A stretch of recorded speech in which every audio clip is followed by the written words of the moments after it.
What's good, YouTube? It's the Master Gamer here, bringing you another video this week. Since it's really the first week and the salary cap games don't really start going, these leagues don't start going until next week. At least the problem one starts next week, not this week, so I don't really have any gameplay film to break down right now.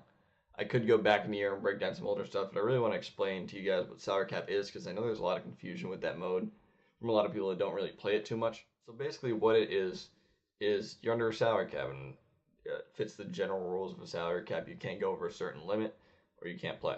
So our salary cap right now is 950. Sporadically throughout the year, it has changed. It started at 800, I think, then went up to 850, then 900, and now 950.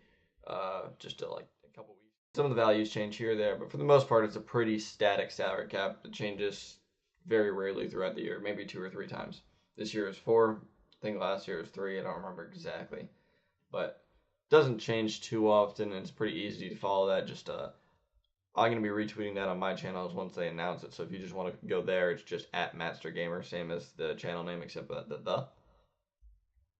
So what is the salary cap based off? It's based off this number right across from the overall. You're gonna see like that football with the static shot, like the static shock thing in it.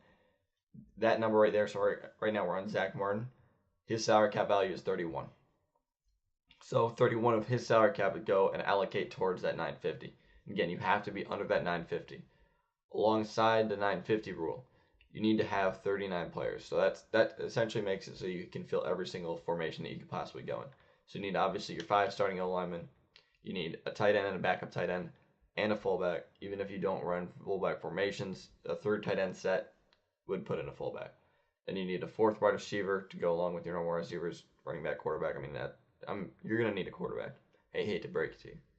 Then on defense, you got to have 4 linebackers, 5 D linemen, because for 5-2. 4 corners, safety, and a backup strong safety for 3D. Now, alongside those 32 base players, so all those players I named were the base players, everything that you would need to fill any formation in the game. Now, alongside that, you have 2 flex players. Now, in the way the current system is, it lets you put any player of any cap value anywhere. So what everybody always does is they use 10 cap players to either allow them to sub. So like right now, not in this case because I have Trey Hopkins here, I have 7 linemen. If I were to have a team with 5 linemen and I wanted to have the flexibility to essentially rotate them in game at what spots they're at, I would need a flex player to do that. Granted, that's pretty much a majority of the use of the flex player right now. It's not really too useful. It's just a 10 cap player that's never going to touch your field, and you're just sinking 20 cap into that essentially. Now, do chemistries affect salary cap? That's the answer. That's no. They're affected already in their base salary cap values.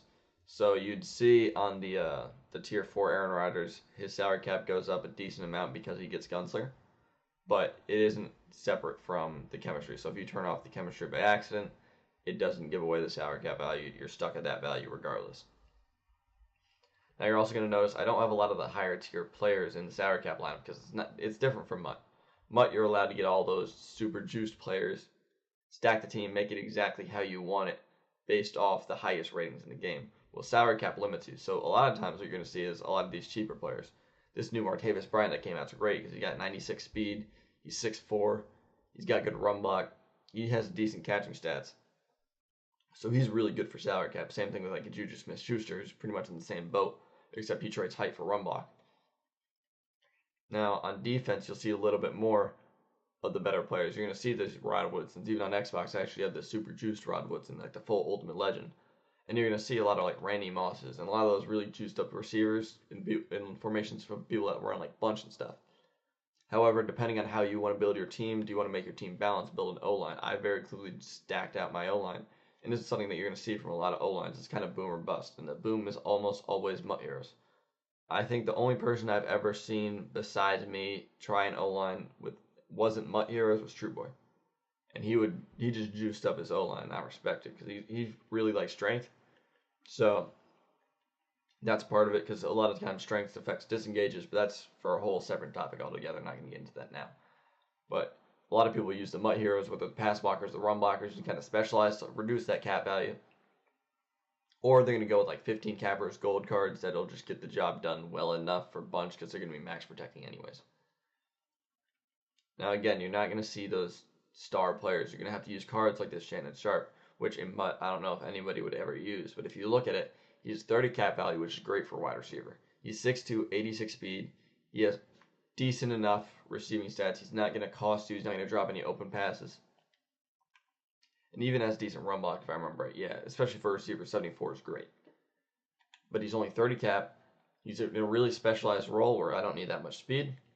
And that's kind of where you have to find those players that fit your scheme the most in salary cap. Yeah, you could go and juice out your receivers. You could get those Randy Mosses. You could get the Brandon Cooks. But you're going to need to make sacrifices if you do that. I'm not willing to do that because I think O-line is really important because I'm going to make sure that your run defense is picked up. And at that point, I need my run blockers to hold up. And at that point, the only thing that you're going to notice a lot of times too with these teams is you're not going to see a lot of 691 zones. You're only going to see the base 4, an occasional linebacker. I happen to have 2, so I actually do have 6 in the user, but I'm running a 4-3 normal.